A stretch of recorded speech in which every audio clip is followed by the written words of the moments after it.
And we are back. Game 6 edition, Neat and Unfiltered. And like that, it's a wrap. And we're back. MG, permanent now, not former family of the show, friend and family of the show, but everybody know him, MG, Mark Gray.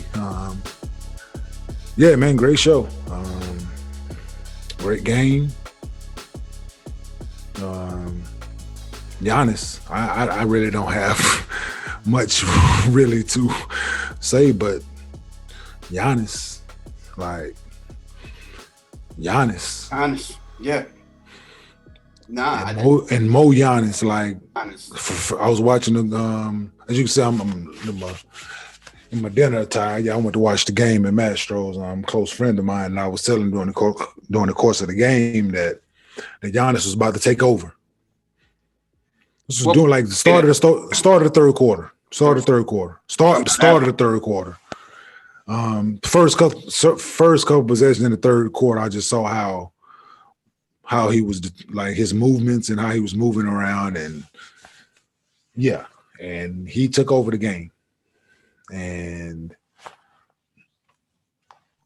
with the way Khris Middleton hadn't shot the ball well tonight, Drew Holiday didn't shoot the ball well tonight. Yeah, man, all-time great performances in finals history, NBA finals history, man. Nothing more to say about the young man, but he was determined to be an NBA champion. He worked his ass off to get to this point, and they did what they had to do, man. Bucks in 6. As we've talked throughout this, every game, just about every game we've talked and we've done a show, and even the one that we missed, me and you talked anyway, like, we both agreed that there's going to be a point in the series where you realize who the better team is. And I feel like the Suns realized it, the Bucks realized it. And again, I think if we played game 7, we played game 8, we played game 9, we was going to get the same result. Like, Milwaukee was just, Giannis had got to the point where he knew they had no answer for him, and they knew they had no answer for him. You know what I mean? And it literally got to that point. You know, we're out of options. We don't know what else to throw at this dude. And I can tell you one thing: if Giannis is going to be hitting 17 and 19 free throws, you really don't have a chance. No, you ain't got a chance in hell to beat him if he doing that. And the one shot, and it's crazy, like, Khris Middleton didn't shoot the ball particularly well, but the one shot that he needed to make, he made. Coming off timeout, drew a play up, Giannis, him going right. Hey. Giannis giving the hand out. You know what I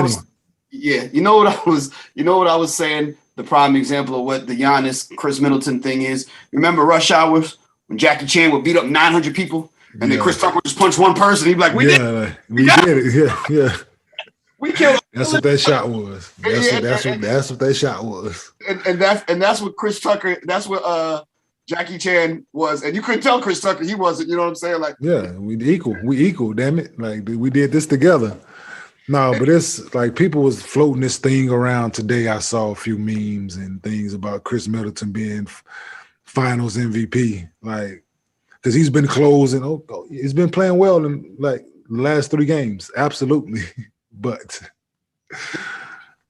and it's funny you said that. So I'm seeing that, and I'm on these different chat boards, and people are saying, "Who do you think?" And strong majority, and then I don't know. Maybe have we ever had co-MVPs?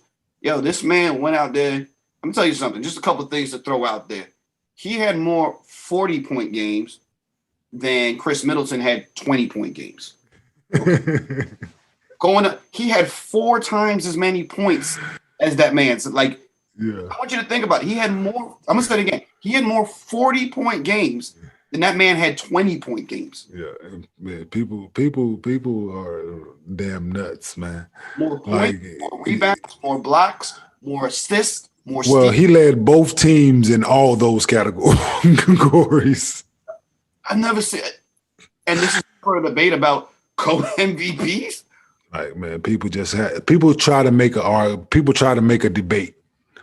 I'm saying, like, because people have a cell phone or keyboard or whatever their choice of communication is, and they try to make a debate about everything. Like, the shit ain't fucking debatable. Like, who's Finals MVP? Come on, like. But it's people with an ulterior agenda. It's people are doing that because they overall as a whole are discounting Giannis. You know what I mean? Nah, I think it's more motherfuckers just want to have something to say. Like an asshole, man. You know how they say. Like, it's like opinions, man. Everybody got one. And most of them stink. Yeah, I mean this is one of, and you know what else is crazy? But I think keeps getting swept under the rug. This dude snapped his leg backwards 2 weeks ago. You know what I mean? Like, so his 120-point game, he has one game with 20 points, not under, one game with 20 points. That was less than a week after snapping his leg backwards. Yeah. Like, we started the article today on our parent company, Basketball News. I'm saying I did the article today, and I mentioned it. Like, people forget, like, it was a question whether this man was going to play in the finals or not. Like, it was in question. They were questioning he said he was questioning if he's going to be ready for next season. Like, you know, when you did that, like, come on, man. And we want to talk about, if we want to celebrate Mike's flu game, this, you know, what are we putting this at then? A week removed from that. Right, yo. And like, I'm saying, like we spoke about, like you said, periodically throughout the finals, about adjustments and things, and like Phoenix winning the first two games at home, I don't think helped a not experienced team. Yeah. I'm saying? Like, you did what you're supposed to, okay? You won at home, but you didn't have to make any adjustments. Like, you really just went, like, they played hard, they competed. Devin Booker played out his mind. He showed everybody what he is that didn't know, because Phoenix hadn't been any good over the last few years. So Phoenix going to be a force to reckon with coming within the next few years if they stay sound and Chris Paul comes back and everybody continue to get better. But the article that I did was things that I wrote about were the experiences of losing and the heartache of when the expectations are there for you to win and you don't meet those. Like, the last 2 years, the Milwaukee Bucks have had the best record in the league. Home court throughout. And lose early. You know what I'm saying? Two-time league MVP, defensive player of the year, all-star game MVP. No championship. So the heartache and the disappointment of whatever, we're going to do whatever it takes to win. And I don't think Phoenix had enough of those guys who've been through enough to have that heartache. You know what I'm saying? Like, you okay, CP, you've been around. And Jay Crowder, like Devin Booker, you've been in Phoenix the whole time. Like, y'all been losing. Since you came into the league, y'all been losing. It's the first year, besides the bubble, the first year that y'all have had major success. On the other side, in the Bucks, you got Giannis, like I just gave his accolades. You got Khris Middleton, who's been a part of that whole run. PJ Tucker's journey to get to this point. Drew Holiday been stuck in New Orleans and rotten, and so he's determined his things that he's went through with his family, his wife, and things like that. So he's different determining factors. And Bobby Porter's been in New Orleans. I mean, he was in Detroit and I think New York. Tell me you ain't gonna come out and play fucking hard as you can fucking possibly play if you're Bobby Portis. Like, y'all got the opportunity to win. PJ Tucker in the same boat. And then you take Budenholzer, who was in Atlanta. I'm willing to one game away from making it to the finals, and he's had time to self-evaluate and look in the mirror and what things didn't I do well as a coach? What adjustments didn't I make? What would I do different if I was to ever be back in this situation again? And And that's the product that you have, man. A lot of disappointment, a lot of ups and downs, trials and tribulations as a team, as a unit. And when you put that all together and we all got the same common goal, which is winning, you have the result that you have with the Milwaukee Bucks. No, absolutely, man. I couldn't agree with you more. It's like, I said at the beginning, I felt like, the Phoenix team was just young, with the exception of Crowder and CP3. You just got a bunch of young, inexperienced guys out there, and just wondering what was going to happen when it got to that point. And when it got to that point, great seasons by great young guys, but back against the wall, win or go home, and Devin Booker brings you 19 points and 6 turnovers on 8 for 22 shooting. DeAndre Ayton goes 4 for 12 for 12 points and 5 fouls. You know what I mean? Like, it's a big stage, bro. Been through nothing. Been through nothing, man. Yeah, biggest stage there is. Huge. It's a huge stage, and I mean, Chris Paul did 26 and 5, which my Chris Paul standards is a pretty pedestrian game. You know what I mean? And when it came down to it, like I said earlier in the series, I said when you get to these game 6 and the game 7, the team with the best player normally wins. And I've been saying all along, depends on what games Khris Middleton and Holiday show up. Today it got to the point where it's like, just give me anything. And you know what I mean? Like, just give me, you guys combine for 25 and I'm good. You know what I mean? Yeah. Like, I'm going for 50. And when you got a guy, something. Yeah, when you got a guy that says, listen, man, I'm going for 50. The 11 other you guys, if you can give me 50, we'll be in a good spot. You know what I mean? And by the way, don't worry about the glass or the rim protection, because I got those too. Yeah, I got hold these 5 blocks. You know what I mean?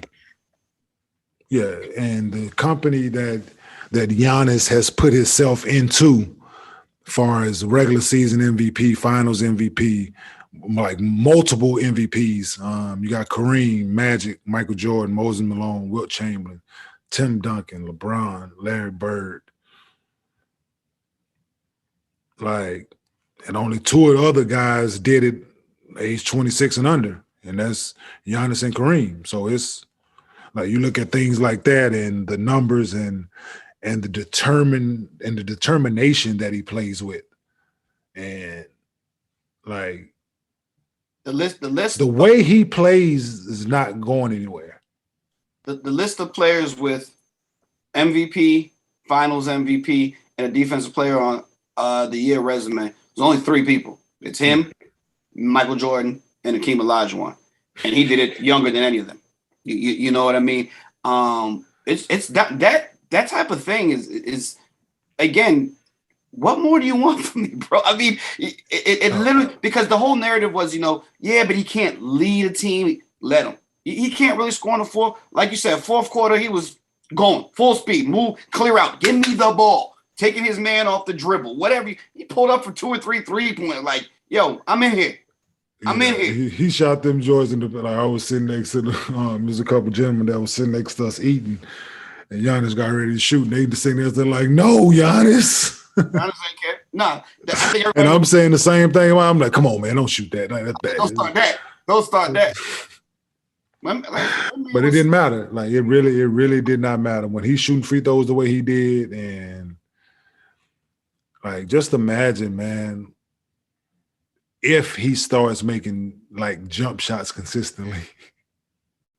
The thing is, I don't see a guy who looks content though. You know what I mean? Like, don't know the guy, but he looks like, what's next? Like, I'm not here just for the, you know what I mean? Because a lot of people could just be here. I mean, not even from this country. You come here, collect your money, and go back home. You know what I mean? Not him. No, he's here to stake claim. He putting this stake in the ground. Like, he is really he wants to be the guy, and he wants to be the face of the league, I think, and he's approaching it that way in a different manner. Drake said, "How you let me run it around here? I'm the man." And I ain't even from around here. You know what I'm talking about? Listen. I ain't even from around here. That's basically what y'all know. Hey, like Shit back in the day with the Joe Budden and Hove pump it up joint going back and forth. There's Stojakovic. I'm saying, like, yo, now to your point, yes. How you let me run it and I ain't even from down here. Like he plays, like, we go back to what we were saying a few shows ago. Just this is the 2021, the last 3 years, so to speak. But now that he's won it and gotten over the top, this is the 2021 version of Shaquille O'Neal. Like, the domination that he plays with and the determination and just the sheer force. Like, they show, I don't know if you saw the graphic, they put up like 2013, 14 Giannis next to 2020, 21 Giannis. And I told my man, that Giannis ate that Giannis. Mm-hmm. Like, he ate him. Yep. Like that man a specimen right now. And I was there like 2014, 2015. It was his second year. So he was still a frail, skinny kid. And at the time, you see them, the way they working him and how they forcing him to live and the things that they were doing, and you kind of think that they overworking him.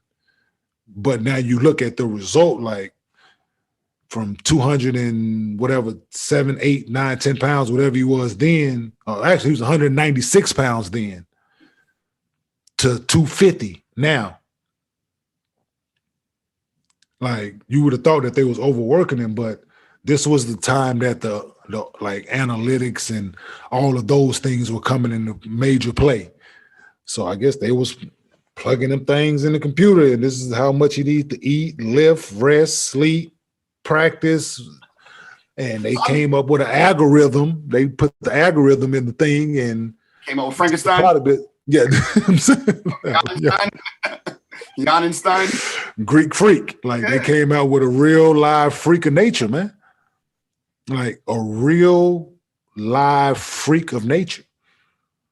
I would love to talk to the person who drafted him. Like, what did you look? Because like you said, 190. It's easy to look at this, the 240 freak, but I wonder what you saw at 196 to be like, yeah. Well, let me put my hands on him. You know what I mean? Well, so I saw something that a scout had said from a team. I don't want to quote the team or the scout, or it was just a quote that I read within the last week. That he said, I feel crazy by saying this, but he reminds me of Magic Johnson. Like, this was the quote. Like, he said, I feel crazy about saying this because nobody want to compare nobody to Magic. You know what I'm saying? But he reminded me of Magic, and they showed us some of the clips of the passes and the things that he was making at the time when he was a kid still. This is before he got drafted. This is when he was still in Greece. You know what I'm saying? And for them to make that statement and that analogy then, and of course this is Magic on steroids. I don't know, whatever I have an analogy we want to put on it. Yeah, I mean, to watch, like you said, the Magic thing, cool. Magic wasn't chasing down point guards and pinning their shit on the glass. Not at all. You know what I mean? Like, just think, like, that is unreal to see. And he did, like, tonight, the 5 blocks are incredible.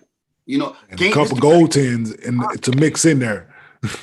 I thought so too. But I'm not that close to the television. Well, a couple they called. I'm saying a couple that they called. Yeah, right. I got you. To watch that game, the other game, a game-winning block. You know what I mean? Like, that just is the contagious. We're not losing. I got this. Like, we're not losing.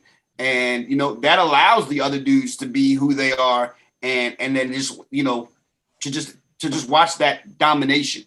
You know what I mean? If anybody questioned Defensive Player of the Year award, he's answered those questions on the biggest stage. I agree. Closing, clutch. I mean, 17. Dude, this dude was doing Steph Curry numbers at the free throw line, man. Get Shaq numbers. This dude was 19 for 20. You know what I mean? Like, tonight was one of those nights. Yeah. Like the other night, it was 4 for 11 just 2 days ago. Yeah, no. To your point that you've been making, like his mental fortitude is amazing. Like his ability to bounce back and not worry about the last play, the last game, the last shot, the last whatever is amazing. It is. Like he just went 4 for 11 the other day. Yep. He didn't feel none of that shit. Still shooting threes.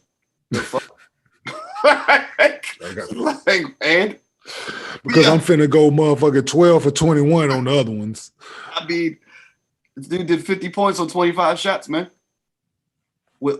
And just throws in 14 rebounds and some blocks for fun. And some nice assists down the stretch. He kicked it to my man for that three in the corner. You know, with Drew Holiday hadn't made a shot. Found Drew. They surrounded him. Yeah, man. It was a one-man show. It really was a one-man show. And it's great to see. Now, let me ask you this. This is a copycat league. It's great to see homegrown on the team that he was drafted, stuck it in. They lost. And instead of, in this day and age where it's like, man, we lost in game 7, man. It was a close one. Go get us a reigning MVP. You know what I'm saying? Like, we were almost there. Go get us KD. We were almost there. Go get James Harden. Where they lost back-to-back times. It was just like, let's just get like Drew Holiday or something in here. You know what I mean? Just a little tinkering. You know what I mean? So you wonder if, say, a team like Philadelphia, you know what I mean, is just like, man, we don't have to blow this up. Maybe we just take out, just add one little guy do this, do that. Yeah, I'm with it. Or Portland, maybe, if we just get a solid defender, big man. You know what I mean? Like, instead of being like, somebody sitting at home right now, like, so if we get Dame in the offseason, you know what I mean? Like, maybe just a little tweak. Maybe Milwaukee wasn't as far away as you thought you were. That was part of you're really, really good. So the article was that as well. Like people staying true to what you draft and building around. Like if you got high lottery picks, those guys obviously can play, right? Mm-hmm. So if you do that, like to your point, you do that a few years in a row, 2, 3 years in a row, or you go and get a second round pick like a Draymond Green, diamond in the rough kind of guy that you can build around, and you got the other two, and you just plug pieces, and you just Iguodala here, here, this is what we need to be successful. All right, cool. Other teams that's done it, was right there, that needed the little Detroit Pistons. What they go out and do, listen, Kenyon Martin out here fucking us around. Like, we need another big. Rasheed Wallace. Like, right. This get us over the top. What they do, they beat us in the second round.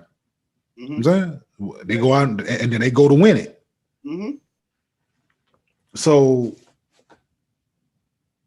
to your point, staying true to the position that you were in to get these guys, like not jumping ship and building around that talent. And too many times, coaches are fired before GMs. Mm-hmm. You know what I'm saying? The coach is not making these decisions.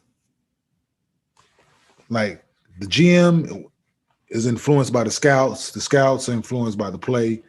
So the scouts bring it to the GM and the president. And these guys are the ones who makes these decisions ultimately on guys to pick. So if you let this coach or these coaches stick with these guys that you've drafted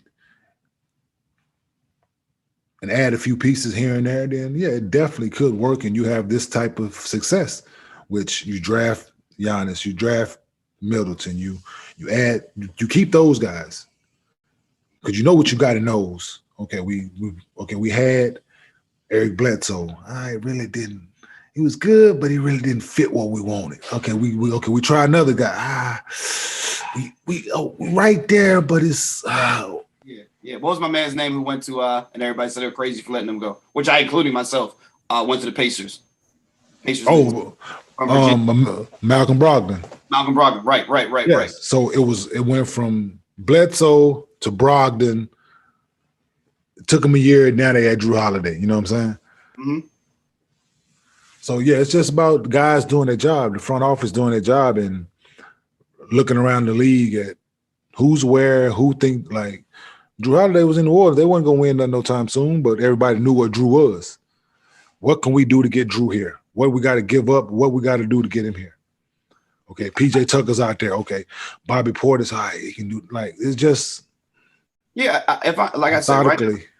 If I'm Portland, I'm saying I think Dame's as good as Giannis. I think CJ's as good as Khris Middleton. Like, let's go find a Drew Holiday. You know what I mean? Like, let's do that. If I'm Denver, I think Joker's as good as anybody at the one. I think Jamal Murray's as good as anybody at the two. Let's go find our PJ Tucker. Let's go find our. You know what I'm saying? Instead of just being like, let's go grab another All NBA player. You know what I mean? And if I'm Philadelphia, if I'm Denver, if I'm Portland, if I'm a couple of these teams, I'm saying let's tweak a little bit. You know what I mean? Got to. Let's tweak a little bit instead of necessarily go grab because when you put your eggs in the all one basket thing, it's like then you end up with the Brooklyn thing where it's just like, yeah, if all three of these guys are healthy, then it's a wrap. But you got to put a team together. Like, therefore, you find out what a complete team looks like when you can rely on multiple guys and guys who you didn't think were going to play well because you've constructed this roster as such, and then they can coincide with other guys, whether this guy's out or that guy's out. And I gave people like we were in Denver year in and year out. When I was in Denver year in and year out, for 7 years we had talent. Like every year we was talented, but we weren't putting a team together. We were just accumulating assets and pieces of talent and not looking at what we needed. And people look at, y'all had AI and Melo, like it's not gonna work. If you look at basketball, like they great talents, arguably two of the best scorers this game has ever seen. But does that equate to winning when it counts? Yeah. And you look at other scenarios around the league, is it the right fit? Like, and to your point, like, no, people have to look at what they have and evaluate it honestly, and be willing to make the necessary change instead of just making changes just because there's pressure there to get rid of a guy or to add a guy or because of a name. Like, instead of just putting your roster together as a whole, man. And that's what I think Milwaukee did a great job of. Yeah. Phoenix too as well. You know what I'm saying? Phoenix too as well. They're right there. I'm saying I think Phoenix did a great job at seeing what they need and what they had and where they're trying to get to. I think they did a good job, but they just ran into a team that had more heartache and more disappointment and was more determined and made more adjustments when it was necessary. I'd like to see them that they won by building a team. I think you're exactly right. They're building a team. I like Utah. I think Utah's building a team over there. You know what I mean? Like, you get one piece and then you build around it and get complementary pieces around it versus just grabbing names. We talked before and you told me what you said in Denver, and I think it's a very accurate description, is just going out and accumulating talent. I think that's exactly what you guys did in Denver. You had tons of talent, tons of lottery picks. Everybody on the team was damn near a top 3 pick, but it was no coordination about what goes together. If I told you right now, Kenyon, give me your favorite hat. You said, man, this is my favorite hat. Give me your favorite pair of shoes. Man, this is my favorite pair of shoes. Give me your favorite shirt. Man, this is my favorite shirt. These are my favorite pants. I said, throw all that shit on the bed and put it together. You'd be like, that is an awful outfit. Yes. Right? You know, people like, absolutely. That shoes, that shirt don't go. And this shit is lime green. That's blue. This shit black. You see what I'm saying? Just grabbing your favorite player. Oh, it's my favorite point guard. This is my favorite power forward. This is my favorite center. And be like, yeah, but that ain't a team. That's not an outfit. Not at all. That though. You know what I'm saying? Like, I don't got nothing to do with those shoes, but it's definitely a hat. You know, it's gonna be an expensive outfit, but it's expensive, and that's what happens. You're over the luxury cat. You know what I'm saying? And you take them some expensive L's. Like, absolutely right. And that's what they did in Denver. Is put together an expensive, overpriced outfit that didn't match. That's exactly what we were doing, man. Like, I just look at some of the names and some of the talent that we had from my first year there, man. From said myself, when I got there, yeah, Rodney White, Marcus Camby was there, Vashawn Leonard, Andre Miller, and then you bring in Earl Watson and Eddie Nahara, Greg Buckner, Reggie Evans did what he did, then Nene, Francisco, myself, Melo, Iverson, AI, Chauncey, you, JR, DJ, DeMar, like we just just talent, yeah. But not until we like change a few things and get like until Chauncey comes and settle things down, like then it's a complete team. Because I just think it's front office responsibility, man, to stay the course if you can and build on your foundation and building a culture as a unit, as an organization on how you're going to play. Yeah, because, I mean, sticking with that same analogy, we put that whole shit together on the bed. And then I say, all right, Kenyon, we're going to get it out. What's your favorite piece? That's my favorite shirt. Okay, this is the shirt. Let's find some shoes that match this shirt. Mm-hmm. Got the shoes that match this shirt. All right, now we got the shoes, we got the shirt. Let's get you some pants. Okay, yeah, got my pants. Now we're looking like an outfit. You see what I'm saying? Find what you like first. Yeah. Build around that. Let's get something to match that. Now let's get something that matches that matches that.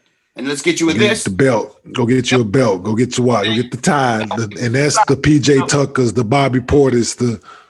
Yep. Bingo. And now you're building an outfit. Building a team. And don't get it twisted. A good outfit is only as good as the belt. It's as good as the socks. It's as good as the baseball. You know what I mean? Whatever the hat is that you wear that matches it. You know, a shirt by itself is just a shirt. You know what I'm saying? You get the right shoes, the right pants, and the right belt. And I'll be damned. There goes an outfit. Now you're looking good. You're looking good. I'm saying, yeah. So, I mean, that's what I think. I'd like to see more of that. I mean, you know, that Golden State team before KD, that was Steph, Clay drafted, Draymond drafted. You know, like you said, added Iguodala, added Bogut, you know what I mean, and some pieces, and that's a damn good team. Great team, built team. Yeah. You know absolutely. What I mean? So that's what I hope. That's what I'd like to see. And like I said, there's more of. Yeah, more of. I think we have a good amount of, like I said, I think Utah's in a good position. I think Denver's in a good position. I think Philadelphia, somebody needs to figure that out. I don't know if it's necessarily time to blow all that. There's a lot of talent over there. Somebody needs to figure it out. A lot of talent. They need to figure it out. And the thing I think needs to be done is some real evaluating of positions and skill set and what's what. Atlanta's got a nice little thing going there. I agree. But so now they got decisions to make this offseason. Are we going?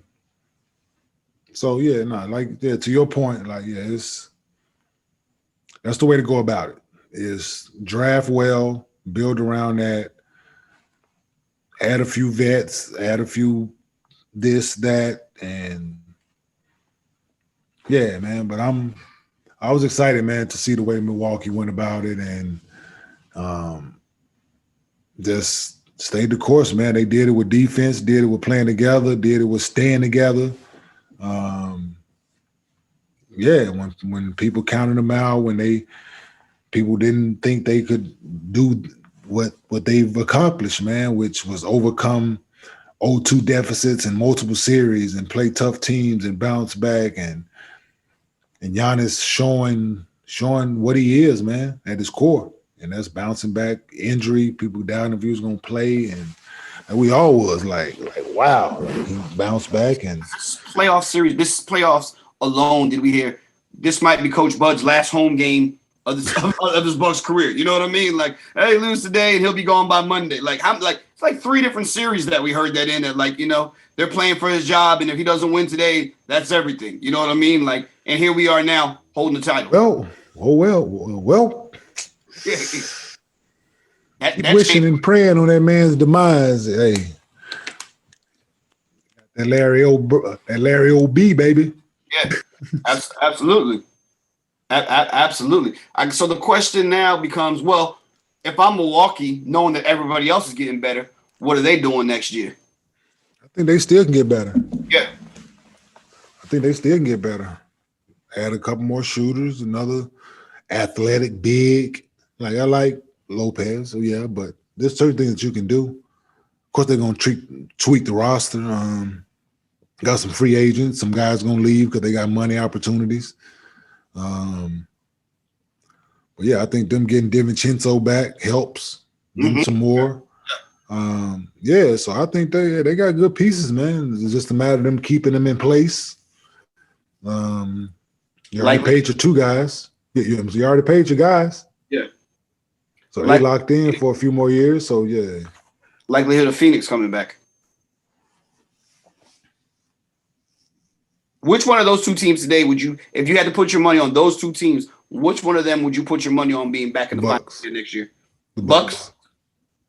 They've been consistent the last 4 years. Yeah, I agree. You know what I'm saying?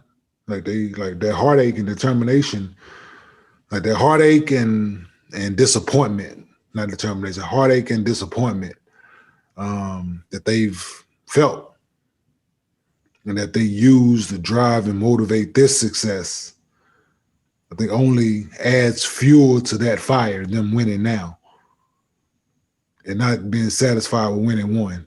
Because they didn't do it with glimmer and glam and like the long ball and this is what we didn't do it with us joining forces and we make this buddy ball shit that we call the NBA. Like, they did it with hard work, half court defense, determination, and the best player in the series and throughout the playoffs, man, was dominant. And like I said a few minutes ago, the way that he approaches the game is not going anywhere. Yeah. Like, he had a clip a couple years ago where when him and James was going back and forth in the media when James was just running dunk guy.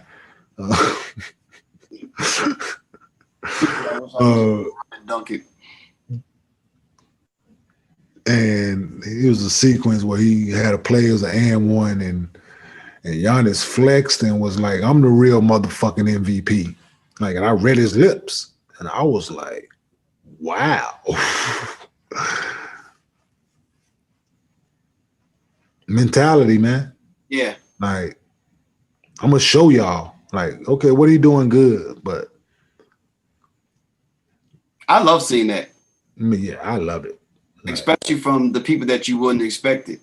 Like, I'll never forget, I remember when the turning point was like when Dirk did that, I was just like, it's not what y'all looking for. Like, trust me. You know what I'm saying? It was like, and that's when that was prime LeBron, D-Wade, Chris Bosh, like, telling you, it's not what you're looking for. You know what I mean? Like, yeah, man.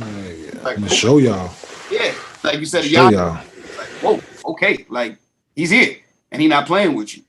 Not at all. And now that they're at the top, this is, like I just said, this is only going to fuel him even more to go out and win multiple. And they've had the success the last few years in the regular season, which that is going to continue because they know how to play in the regular season. Now they've tasted success in the playoffs on how to play and what is successful basketball in the playoffs. Be a force to reckon with, man. Like, barring injury, barring anything like that, everybody healthy, all that across the board. Like, I like Milwaukee. I like the way they approach it. I like they star the way he approaches it. Ain't no flopping, ain't no soft shit about him. I'm going at your head through your chest. And I love his mentality, man. And shout out to the Milwaukee Bucks, man. NBA champions. I heard going into this, there was a debate, and they were saying if Giannis wins this, top 5 power forwards of all time. And to me, I'm like, I'm seeing people's lists, and I'm thinking in my head, like, when I see power forwards and I see the list, like, you used to Karl Malone, Tim Duncan, Charles Barkley, whatever, some other person. KG. And I'm like, Giannis is none of those players. Like, he's not those dudes that you drop it into the post, back to the basket, and they get a butt. Like, he don't belong in that Just because they put that PF next to his name, man, he's not a power forward. I don't see that. Like all 5 of those people, Charles Barkley, Karl Malone. Which one of them bringing the ball up the floor? They're all doing the same thing. And it's like this man bringing the ball up the court. Which one of them they start the offense through? Yeah, like so it's like I think you have to evaluate Giannis. I think you can compare him to LeBron, to Larry Bird, Jerry West, Rick Barry. You know what I mean? Those type of guys where it's just like eliminate the position, your impact on the offense. You know what I mean? Like that's where it needs to just be instead of the position thing. It's your impact on the offense. Period. I don't know what position you want to call Larry Bird. That dude was. You give him the ball and he makes it happen. If you needed a pass, he was a pass. If you needed a rebound, he did the rebound. If you needed a shot, you needed a shot. If you needed him on the block, he was on the block. If you needed a 3, like that's just a basketball player, bro. Basketball player, man. Ain't no position for him. Nah, Magic Johnson. Like ain't no position for LeBron. Like what is LeBron? You can call him a forward, a small forward, with all you want, but he's not. He's a basketball player, man. So. I think that's a different debate. You know what I mean? Like, because the truth of the matter is, like you said, LeBron, literally, we're going to small ball lineup. Cool. I'll play the 4 or the 5. I'll play the point guard. Whatever you want me to play, I'll play it. Just give me the ball. I'm still going to bring the ball up the floor, whatever. If I'm the biggest guy on the floor, I'm still going to bring the ball up the floor. So, I don't know. I hope Giannis' trajectory, respect level changes and people just put the respect on his name and stop talking about what he can't do. Oh, he can't shoot or he doesn't have this many moves. Like he got enough moves. 50. Enough to fucking be an NBA champion and find regular season MVP, defensive player of the year, finals MVP. All got that. Enough moves for all that. Yeah, right. So if he gains any more moves, who gives a fuck? Because the moves that he has now seems to be enough. Yeah, no, absolutely. Whatever move he's got is enough. You know what I mean? You're absolutely right. And then it's just, and then we're gonna get out of here. But there's certain things like I'm watching the game, man. I'm just picking certain things, and I'm just watching DeAndre Ayton trying to guard Giannis. You know what I'm saying? And I don't know if they told him, if it was said, not said. But like you picking this man up at the free throw at the dots. He running down here at you, and you picking him up at the dots. You're dead meat. Dead. I'm surprised he just didn't take off and dunk on him every time. Yeah, no, it is. So those are things that come with growth, and like DeAndre Ayton's young, right? So now he's like, I've been there, played him. I played him this way. No, I'm not gonna do it ever again. Like if I'm in this situation again, I've learned, and that's Phoenix as a team. You know what I'm saying? Like we've learned from the things that we didn't do and the adjustments that we didn't make, and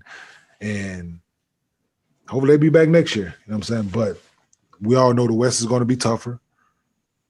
There's going to be a lot of movement within the next few weeks. So we'll see. Let me ask you a question.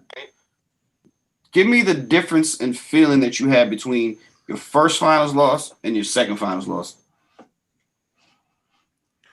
The first was hard. It was rough, but like we really didn't have a chance. Mm-hmm.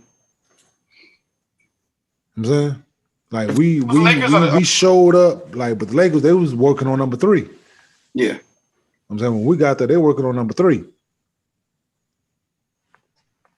We show up, this is year 1 for us. Like we come off of my previous year, we won 26 games. Make a trade, a couple draft picks, and now we went from 26 to 52. Finals. Then they call that double. Wasn't a math major, but I think they call that double. Definitely doubled up, and J. Kidd don't win MVP. That's a whole nother story. But so we show up against the Lakers, Shaq, Kobe, that team that they assembled, which was a pretty good team, of accommodating pieces for Shaq and Kobe. Yeah, we didn't have a chance as a unit. Like just blatant, just flat out, like we didn't have a chance. We thought we did until the game started. Like and they proved night in, night out that they were a better team. Going into year 2, playoff start, I think we might have went 5 games, and then we swept like a couple rounds. So we were ready. Like we were determined, like we knew what we had done to get to that point the year before. So we was determined to get back. Then we swept Detroit, we swept New York. So we were ready to get back to the finals, man, and we showed up ready. Like we carried that disappointment and that heartache from the year before, like all season. So you use that as fuel, man, to get back, and God willing, everything, we stay healthy, which we were able to. So we think we got a chance, man. We go to San Antonio. Well, we didn't look at them as being dominant like the Lakers were. We split on their floor, feeling great. They're just like we ran into a better team. But our determination to get back was greater than it was, you know what I'm saying? Because we had, of course, the first year we just went out and played basketball and was fortunate enough and lucky at times to make it to the finals. But the second year, it was us being determined and policing ourselves and going out and competing at a high level each and every night during the regular season and putting ourselves in the best situation come playoff time. And we did, man. It just ran up against a better team at the time. If I had told you after that second finals, now you've been to 2 finals in basically 2 years. If I told you you'll never play in the finals again, would you believe me? Not at all. Because I never thought I'd leave Jersey for one. Mm-hmm. And then we good spot, 2 finals, I make the All-Star team. We here, like I never thought that 04 would be my last chance and on that side. But then, not a chance, because the way I approached the game and how I played, and like you put me in any situation, like I think I can help, and we add pieces, like I think we can get there. Like, that's my mentality always. But because I'm guessing Devin Booker and DeAndre Ayton are like, so next year when we do this, and the year after that, was though Chris Paul is probably looking at him like, yeah, idea, probably never. You know what I mean? Like, probably I'll never be here. Like Chris Paul. Like this was his opportunity. You know what I'm saying, like for some of us it comes early, for some of us it comes in the intermediate, but some of it come late. And like just take like a Jason Kidd, for instance, he just came late. We got it. We were able to get there. He was one of a few people that was able to get back and was able to rectify those 2. You know what I'm saying? We all don't get that. Yeah. So, you can't. You can think that, but you just got to go out, man. Continue to work. Continue to put the time in, and hopefully management stays the course in Phoenix. I think James Jones knows what it takes to be champion. Been on champion teams in Cleveland, other places. So no, we'll see, man. But going into this finals, one last question. Going into this finals, everything was the story. The biggest storyline was Chris Paul and what this championship will bring. You know, Chris Paul, once he gets this ring that they already mailed him, once he gets this ring, he's going to be top 5 and he's this and he's that. That didn't happen. Staying on the resume, or not necessarily. He didn't go in there and dominate. He wasn't the best player on the court. Yeah, he wasn't going to be the best player on the court. Yeah, like because he's not the best player on his team for one. He's the most experienced player on his team, but right at this juncture of his career, he's not the best basketball player on his team. But yeah, this one probably hurts him more than people could fathom. Okay. Been there, everything that's went on throughout these playoffs. Mm-hmm. Damn the other ones. Yeah. All the ups and downs that went on throughout these playoffs. Injuries, and COVID, and Yeah, everything. Ups, downs, wins, losses, for you to be here right now on the doorstep, to be up 2-0 in the finals. Like, you 2 wins away, bro. Like, 2 wins away. And you didn't fought your whole career, and you've been there. You've been in Western Conference Finals. You've been in the playoffs, knocked out, not made it. Then heard all the criticism. Then heard all the. Yeah, it's a good shot. Yeah. Like, he's not a quitter. He's not into that. But this will make you question some shit, probably. You know what I'm saying? Like, I think everything you said, let's start right there. And just to add on top of that. So everything you said, and I'm going to add that to win this finals, it was going to have to be like, there was going to have to be a 6 gear that you hit where it's like, we're going to need some 40-10 games from you. You know what I'm saying? And like, now I'm kind of where I'm at in my career right now, where my bank account is set up. I'm more like a 25-10 guy right now. You know what I mean? Like, if you're going to bring home this championship, you're going to need some 40 and maybe a 50-point game. And it's probably like, I just don't know if I have that right now. You know what I mean? So maybe 3 years ago, Chris Paul would have been able to do that. But I think in order to, so it's like, you know, he was good. You needed to be all-time great right here because you was about to go up against somebody who's going to be all-time great. Yeah, he used that performance in the Western Conference Finals. Yeah. Like, he used that performance that you speak of in the Western Conference Finals. Mm-hmm. To get to the finals. Yeah. Like, and to your point, yeah, I agree. Like, you and Devin Booker needed simultaneously historical games in order for y'all to come out on top. And yeah, just you had some subpar performances when it mattered most. And it's unfortunate that's what people probably will remember about your finals appearance. If this is the only appearance that you have in the finals, like, that's what people will remember probably. Yeah. Not the game that you played well. Of course, people always remember your failures and your disappointments, and they capitalize and use those to create whatever narrative they want to create about you and for you.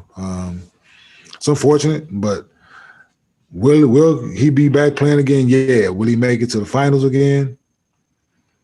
Don't know. Unless he jump ship and go join the Lakers next year. I don't know. You know what I'm saying? Like, it's never know what can happen. But the opportunity was right in front of him, and he ran into a more determined, hungrier team. That's all. So, and with that,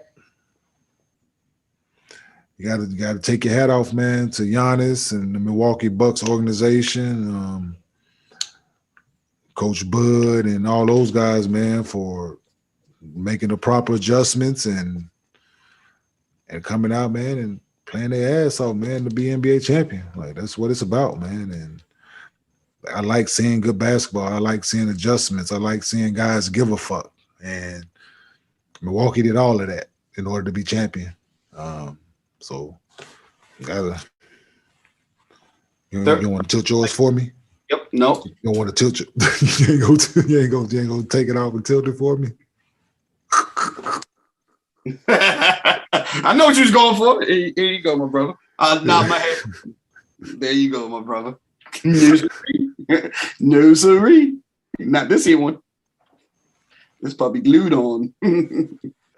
Velcro. No, man, but it was a good finals, man. And I was saying, like, before the game, like, me and you both spoke, like, I wanted to see a good game, which we did. Mm-hmm. But I wouldn't have been surprised if it would have been a blowout, like we spoke about. But I'm happy that it wasn't a blowout, because I thought it was gonna get there, like the way the first quarter was. It was in there. Yeah, but it was a tale of 2 quarters in the first half. But yeah, no, I'm glad it ended up a good game. It was a good competitive series.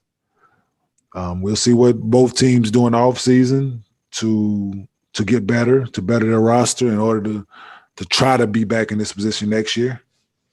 Great NBA season, man. Yeah, like, I'm happy for Giannis, man. the way he approaches and the time and the work that he's put in. Him and Khris Middleton both, man. Yeah, homegrown, draft picks. Yeah. I'm glad we got expected this because it looked really scary. Like if we had just had, Giannis not play because of that injury or being, less than 100%, and we just watched, the Phoenix get a free championship, that wouldn't have been fun at all. I felt like last year's playoffs, that was the worst ending of a playoffs ever. You know what I mean? Like you get to you get there and, oh, by the way, here comes the Heat minus 3 starters. You know what I mean? Like, what the hell is that? That's not a final. Yeah, not at all. Those circumstances, it's not a final. That's not even the real Heat team. You know what I mean? Yeah. So I'm glad that we got that, and we got 2 teams. Injuries wasn't really a factor in it, and we got it. We got a show, and we got a definitive winner. You know what I mean? It's not no questionable. This play cost them or that. We got a definitive winner. We were having this conversation after game 2, like, yo, if they don't win, if Milwaukee doesn't win this game, it's a wrap, and they ain't lost since. Like that's just something to keep in mind for further times. Like, they always say the series doesn't start until somebody loses on their home court. You know what I mean? Phoenix won both of those first 2 games by double digits, was in control of the whole game. And I remember we both said, I said, they lost both those games, but I didn't think that it was, like you said, you guys came up against the Lakers and early and realized, like, yeah, they're pretty good. You know what I mean? Like, they're drastically better than us. Like, I don't think that was the feeling. I think it was like, we lost 2, but they didn't do nothing spectacular. Not at all. Not at all. So, and they did. Yeah, man. And hey, I'm happy for Milwaukee, man. Small market. Mm-hmm. Yep. Yeah, no, that's what it's about, man. Remember the market being able to say never get any big free agents to go there, and they didn't. You never get agents to go to Milwaukee or these places, and they didn't, and they won. Yeah, they need to, man. So, hey, happy times in Milwaukee right now. They partying like a motherfucker right now in Milwaukee. And once again, the league MVP and the finals MVP, both not from America, both not American born. They're catching up. They're catching shit. They've caught up. Yeah. They've caught up. Trust me. So, and with that said, another episode of Neat and Unfiltered in the books. NBA Champion Milwaukee Bucks finished it out in 6. Finals MVP, Giannis Antetokounmpo, and we'll see what's next. We'll be back for more Neat and Unfiltered. Stay tuned. Bigger and better, baby. Signing off.